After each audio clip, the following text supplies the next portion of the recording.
Parashat Chukat continues through Numbers 21, which documents the story of the Brazen Serpent.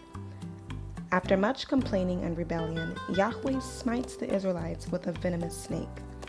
Yahweh then commands Moses to create a serpent of bronze, and then cause those who were bitten by the snake to look into the serpent, and they would be healed. Much like the Chok, the decree that was made regarding the ashes of the red heifer. How could looking into a bronze image or a statue bring healing to the body? Again, only Yahweh can really answer this in totality. But Yehoshua did address this in John chapter 3. It says, Yehoshua answered and said unto him, Verily, verily, I say unto thee, except a man be born from above, he cannot comprehend the kingdom of Yahweh. Nicodemus then said unto him, How can a man be born when he is old? How can he enter a second time into his mother's womb and be born again?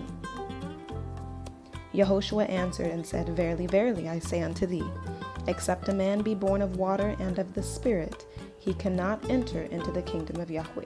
And no man hath ascended up into heaven, but he that came down from heaven, even the Son of Man which was in heaven. And as Moses lifted up the serpent in the wilderness, even so the Son of Man must be lifted up. Interestingly, poisonous snake bites are known to have an effect on the human body's RNA. Many of us know that both RNA and DNA play a role in our genetic buildup. Our DNA, which contains our blood, which is the image of Yah inside of every human being. Because of the fall of man, our DNA has been tainted by the serpent. The snake or the serpent being representative of the fall of man, and the consequence of that being sickness and death.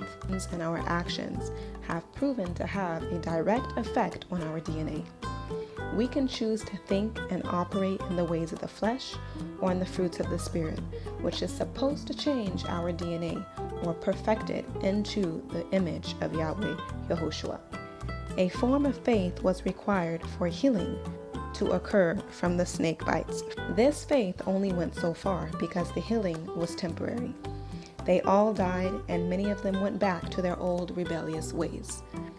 But now we raise and look up to Yehoshua for healing, not only of our flesh, but also to be reborn in spirit.